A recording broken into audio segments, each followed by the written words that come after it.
제2차 건설부문 일꾼 대강습이 개강됐습니다.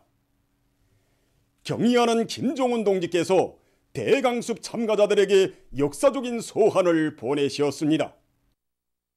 온 나라 전체 인민이 당중앙위원회 제8기 제4차 전원회의가 제시한 위대한 실천 강령을 받들고 뜻깊은 올해를 혁명발전의 일대 분수령으로 빛내이며 사회주의 문명 건설을 다구치기 위한 과감한 투쟁을 벌이고 있는 속에 제2차 건설부문 일꾼 대강습이 수도 평양에서 시작되었습니다. 주체 건축의 비약적 발전과 건설의 대번영기라는 주제로 진행되는 이번 대강습은 주체 건축의 발전사에 쌓아올린 우리 당의 불멸의 업적을 깊이 체득하며 제1차 건설부문 일꾼 대강습 이후 이룩된 성과와 경험, 나타난 결함과 교훈을 전면적으로 분석 총화하고 건설부문에서 또 한 번 비약을 일으키기 위한 실제적인 방도들을 찾는 중요한 계기로 됩니다. 대강습에는 중앙과 지방, 무력부문의 건축 설계, 시공, 건재 생산, 건설 감독, 국토환경보호, 도시경영부문 일꾼들, 건설과학연구 및 교육기관 일꾼들, 내각과 성, 중앙기관 당행정책임 일꾼들이 참가했습니다. 제2차 건설부문 일꾼 대강습이 8일에 개강되었습니다. 조선노동당 중앙위원회 정치국 상무위원회 위원이며 조선민주주의민공화국 국무위원회 부위원장이며 내각 총리인 김덕훈 동지가 주석단에 나왔습니다. 조선노동당 중앙위원회 비서 오수영 동지, 내각 부총리 겸 국가계획위원회 위원장 박정균 동지, 내각 부총리 박훈 동지와 도인민위원회 위원장들, 성중앙기관 책임 일꾼들, 무력기관 일꾼들, 중요 대상 건설에서 위훈을 세운 공로자들이 주석단에 자리 잡았습니다. 개강이 선언되자 조선민주주의민공화국 국가가 장중하게 주악되었습니다.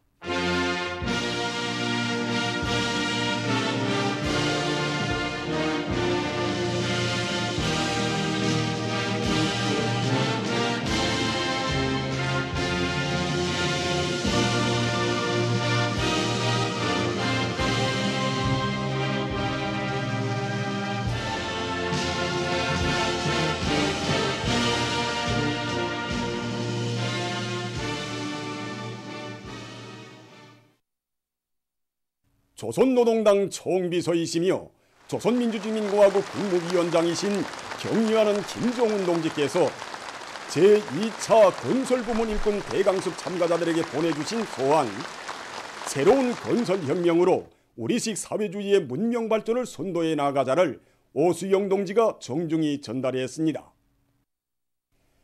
우리나라를 세계가 선망하는 사회주의 리상국으로 인민들이 최상의 문명을 누리며 편안하고 화목하게 살아가는 사회주의 낙원으로 일도세우기 위한 거창한 투쟁의 최전선에 건설부문을 내세워 주시고 새로운 건설혁명의 전구마다에서 우리식 사회주의의 문명발전을 힘차게 선도해 나갈 것을 바라시는 경의하는 총비서 동지의 크나큰 믿음과 기대가 담긴 소환의 구절구절은 대강습 참가자들을 무한히 격동시켰습니다.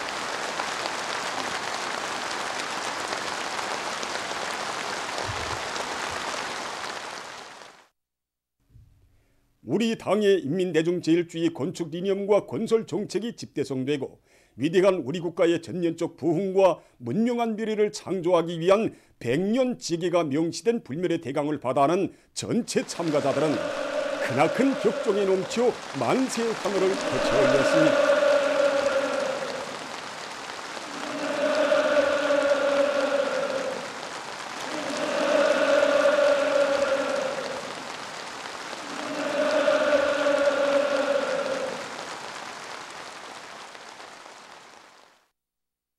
이후 건설부문 사업총화회의가 있었습니다. 김덕훈 동지가 보고를 했습니다. 보고자는 건설부문에서 다시 한번 혁신과 비약을 이룩하여 우리 국가의 저력과 발전 잠재력을 더욱 힘있게 과시하며 사회주의 문명 창조의 새로운 국면을 열어나가는 데서 이번 대강습에 커다란 우위를 부여하고 있는 당의 의도에 대하여 강조했습니다. 그는 경의하는 김정은 동지께서 건설을 나라의 전반적 국력을 제고하고 인민들에게 신심을 주며 사회주의 문명회로 선도하는 중요한 정치적 사업으로 중시하시고 건설 사업에서 획기적인 전환을 일으키기 위한 일대 진공전을 조직 전개하도록 하신 데 대하여 말했습니다. 건설에서 인민대중 제일주의를 절대불변의 리념으로 삼고 주체성과 민족성, 현대성을 옳게 결합시킬 때 대한 사상, 지방 건설을 중요한 전략적 과업으로 틀어지고 나갈 때 대한 사상을 비롯하여 총비서 동지께서 제시하신 사상 니런은 우리 인민의 지향과 시대적 요구를 정확히 반영한 강령적 지침이라고 언급했습니다.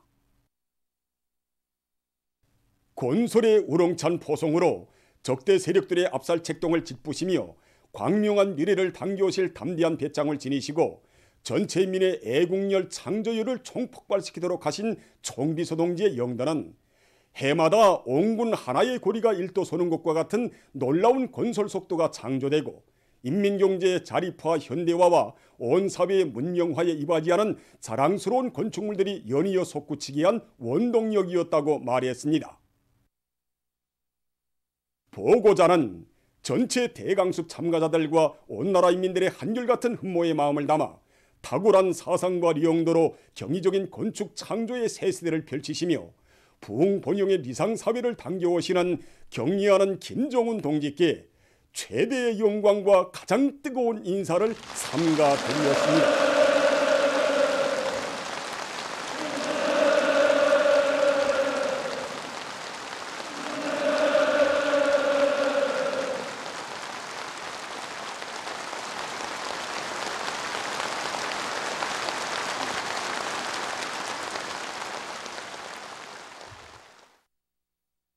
그는 위대한 당의 용도 밑에 제1차 건설부문 일꾼 대강습 이후 건설 사업에서 우리식 사회주의의 위력과 약동하는 발전상을 과시하는 자랑찬 성과들이 이룩된 데 대하여 언급했습니다. 위대한 수리형 김일성 동지와 위대한 용도자 김정일 동지를 주체의 태양으로 영원히 높이 우러러 모시고 우리 당의 불멸의 혁명 업적을 길이 빛내기 위한 건축 창조 사업이 최상의 경지에서 실현된 것은 위대한 김정은 시대 건설에서 이룩된 가장 큰 성과라고 강조했습니다.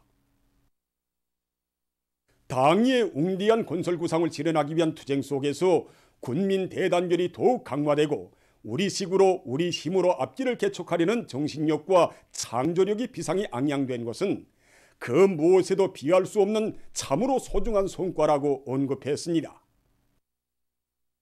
보고자는 당의 사상과 정책을 절대적인 진리로 받아들이고 자력갱생의 기치도 높이 부단히 새로운 목표를 향하여 완강하게 돌진해 나갈 때 그 어떤 어려운 조건과 환경에서도 세상을 놀래우는 건설 기적을 끊임없이 창조해 나갈 수 있다는 바로 이것이 지난 8년간 건설 사업의 주되는 총화이며 경험이라고 강조했습니다.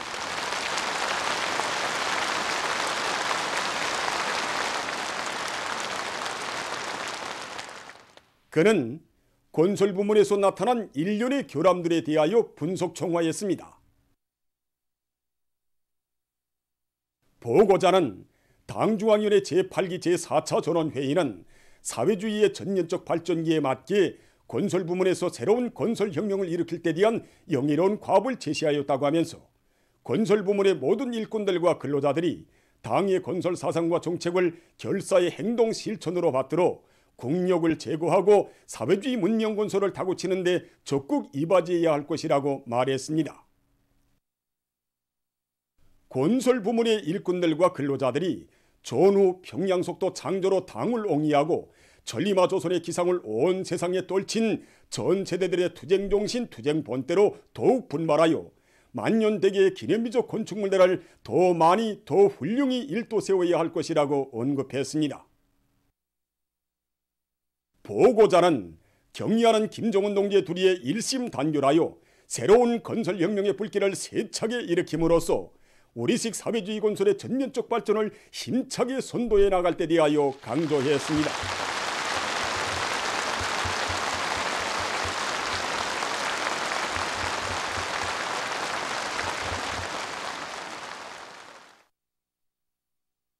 보고에 이어 토론들이 있었습니다.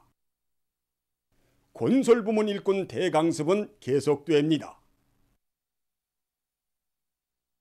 강원도 안의 고급중학교 졸업반 학생들이 솔룡예로의 답사행구를 진행했습니다. 고급중학교 졸업반 학생들은 원산시 해안광장에서 출발 모임을 진행하고 솔룡을 향해서 씩씩하게 행군해 갔습니다.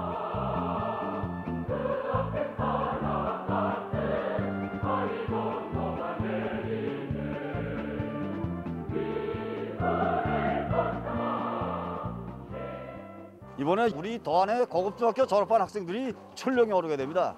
지난 시기에도 수많은 졸업생들이 학교를 졸업하면서 선군 혁명용도의 상징인 여기 철령에 올라 불같은 맹세를 다지고 조국보의 처소로 사회주의 강국 건설의 어렵고 힘든 처소들로 영약 탄원했습니다. 그들이 걸은 길, 그들의 뒤를 따라 한생에 다시 없는 청춘시를 감높이 빛낼 높은 열이가 지금 여기 답사 행군대원들의 얼굴마다에 뜨겁게 오르고 있습니다.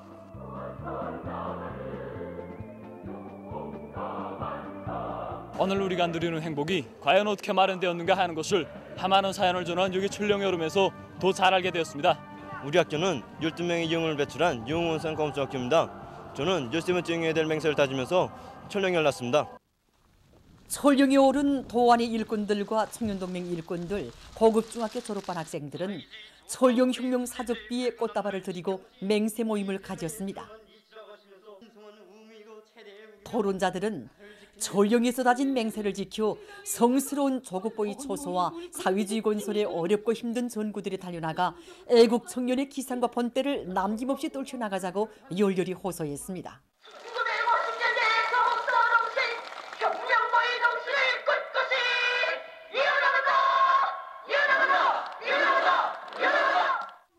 모임에서는 경의하는 김종은 원수님께 올리는 편지가 채택되고 도안의 고급중학교 졸업반 학생들을 축하하는 축하시가 랑독됐습니다.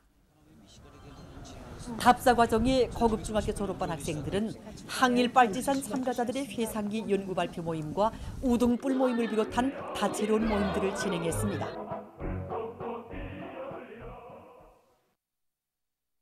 당의 사상관철전 당정책 옹이전의 불길을 세차게 지펴올리자 신심과 낙관이 넘쳐 새로운 승리를 향하여 힘차게 나아가자.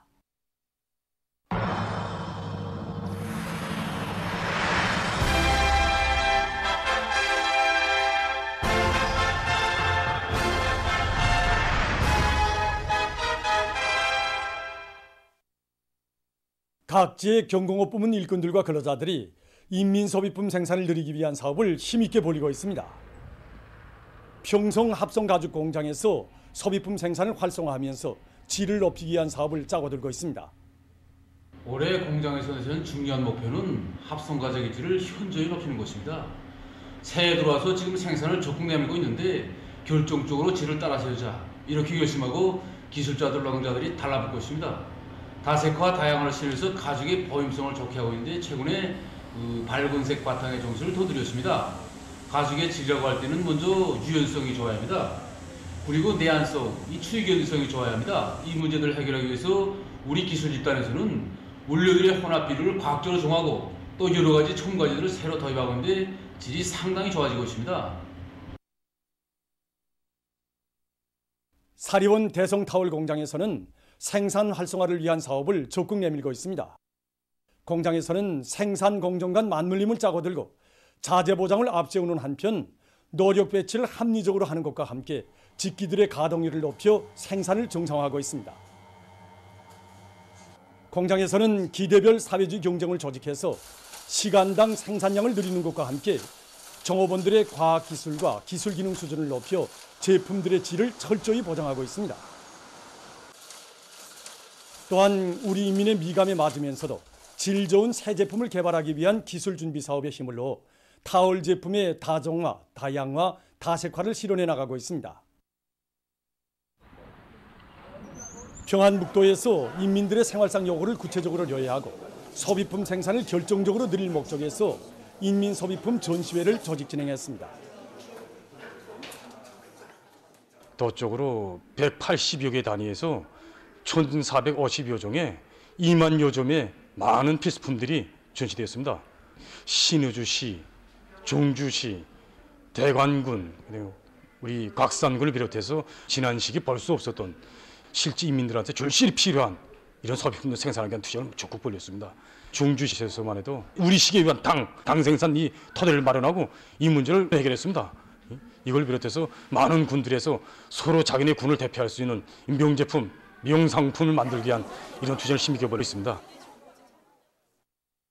얼마 전 사회과학원 역사학자들이 우리나라에서 감행한 일제의 범죄적 만행 자료들을 학술적으로 고증하기 위한 연구 사업을 진행하는 과정에 일제의 교활하고 악랄한 죄행을 폭로하는 자료들을 새로 발굴했습니다.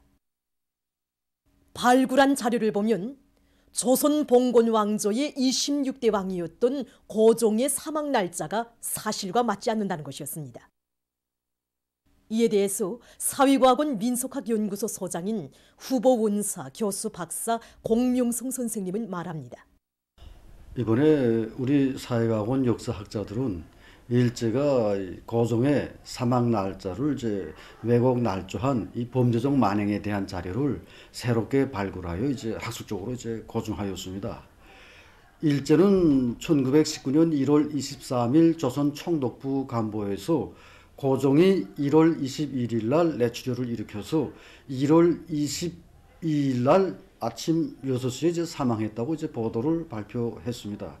그러나 당시 고종의 사망과 이 장례를 책임지고 진행하였던 리왕직 사무관 곤도 시로스케가 쓴 이제 리왕궁 비사와 당시 수상이었던 하라 다카시 그리고 우츠노미야 다로 일기들에서는 고종이 1월 22일이 아니라 1월 21일에 사망하였다고 이제 되어 있습니다.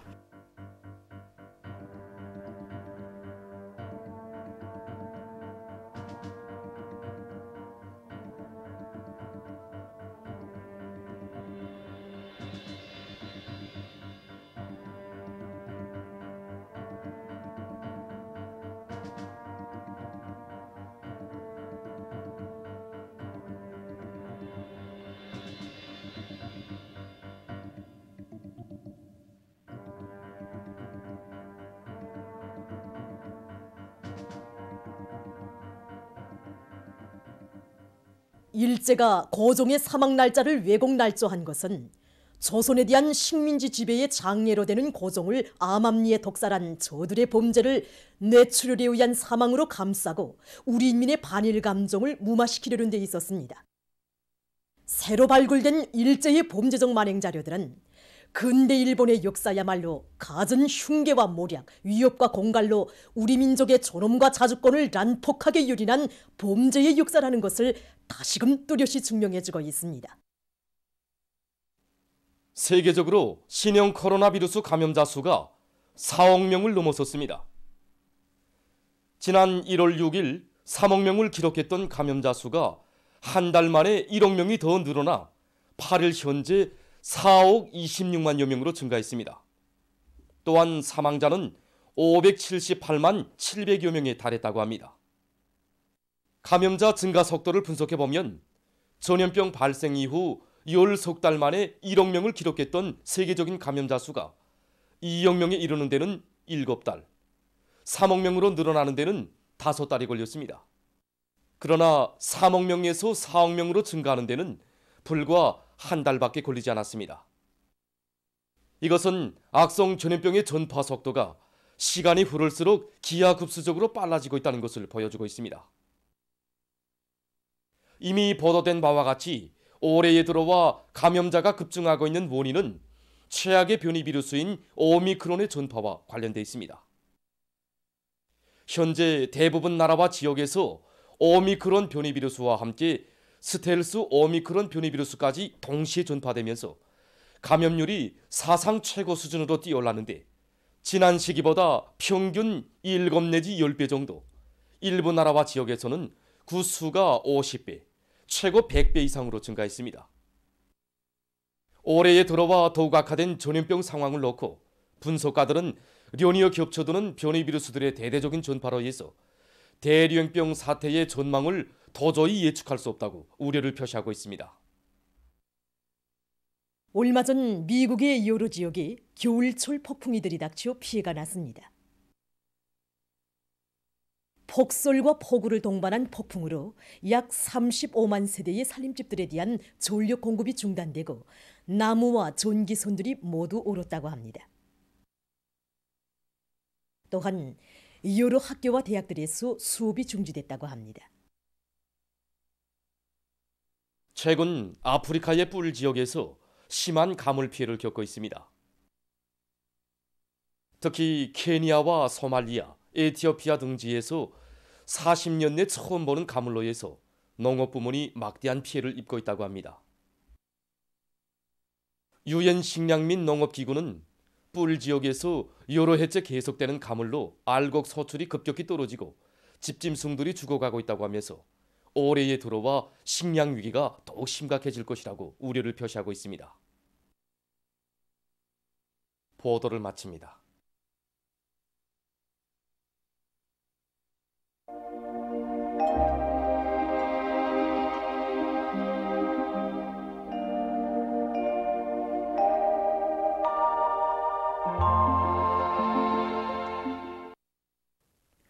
날씨를 알려드리겠습니다. 오늘 전반적 지역에서 고기압의 용량으로 주로 개였는데 남쪽에 더운 공기가 흘러들면서 날씨는 따뜻했습니다. 오늘 평양의 제일 높은 기온은 4도로서 평년보다 2도 높았습니다. 오늘 밤도 전반적 지역에서 주로 개이겠습니다. 내일은 2월 10일 목요일 음력으로 정월 초율입니다. 내일도 우리나라는 남부 지역에 있는 고기압의 영향으로 전반적 지역에서 주로 개이겠습니다. 이 고기압의 변도리를 따라 더운 공기가 흘러들면서 전반적 지역에서 기온이 오늘보다 1 내지 3도 높아질 것이 근됩니다. 특히 동서안의 대부분 지역에서는 낮 최고 기온이 5도씨 이상으로서 날씨는 따뜻하겠습니다. 그럼 지방별 날씨를 알려드리겠습니다. 평양시 남서풍이 2 내지 5m로 불고 주로 개이겠습니다. 내일 아침 제일 낮은 기온은 령아 6도, 내일 낮 제일 높은 기온은 7도 정도로 예견됩니다. 백도 3일령 남서풍이 2 내지 5m로 불고 주로 개이겠습니다. 해산시 남서풍이 2 내지 5m로 불고 주로 개이겠습니다. 강계시 남서풍이 2 내지 5m로 불고 주로 개이겠습니다. 청진시 남서풍이 2 내지 5m로 불고 주로 개이겠습니다. 함흥시 남서풍이 2 내지 5m로 불고 주로 개이겠습니다. 원산시 남서풍이 2 내지 5m로 불고 주로 개이겠습니다. 신의주시 남서풍이 2 내지 5m로 불고 주로 개이겠습니다. 평성시 남서풍이 2 내지 5m로 불고 주로 개이겠습니다. 사리원시 남서풍이 2 내지 5m로 불고 주로 개이겠습니다. 해주시 남서풍이 2 내지 5m로 불고 주로 개이겠습니다. 개성시 남서풍이 2 내지 5m로 불고 주로 개이겠습니다. 내일 기온이 제일 낮은 지방은 백도 3밀령으로서 령아 20도 정도겠고 기온이 제일 높은 지방은 수동 지방으로서 10도 정도로 예견됩니다. 다음은 바다 날씨입니다. 내일과 모레 우리나라 전반 해상에서 약한 고기압의 영향을 받겠습니다. 그러므로 내일 조선 동해에서 북동풍이, 조선 서해에서는 남서풍이 4 내지 7m로 불겠습니다. 그리고 전반 해상에서 물결은 0.5 내지 1m로 일고 주로 개이겠습니다. 모레 전반 해상에서 남서풍이 4 내지 7m로 불고 물결은 0.5 내지 1m로 일겠습니다. 계속해서 2월 11일부터 13일까지 그늘은 날씨를 알려드리겠습니다. 11일과 12일에 북부 지역을 지나가는 저기압골과 습한 바다 공기의 영향으로 북부 내륙과 동해안의 일부 지역에서 눈과 비가 내리겠습니다. 그리고 11일에 평안북도의 일부 지역에서, 12일에는 서해안의 일부 지역에서 바람이 약하고 지표면 근방의 습도가 매우 높은 곳으로 해서 안개가 낄 것이 예견됩니다. 13일에는 저기압골과 습한 바다 공기의 영향으로 북부 내륙과 동해안 중부 이남 지역에서 눈이 내리겠습니다. 특히 동해안 중부 이남의 일부 지역에서는 폭설을 동반한 15 내지 30cm의 많은 눈이 내릴 것이기 되므로 폭설과 많은 눈 추위 경보가 발표되게 되는데 이 경보는 14일까지 지속되겠습니다. 그러므로 해당 지역의 인민경제 모든 부분에서는 폭설과 많은 눈에 의한 피해가 없도록 사전 대책을 철저히 세워주기 바랍니다. 이 기간에 전국 일평균 기온은 평년보다 높겠습니다. 그럼 이 기간 예근들은 지방별 날씨를 보시겠습니다.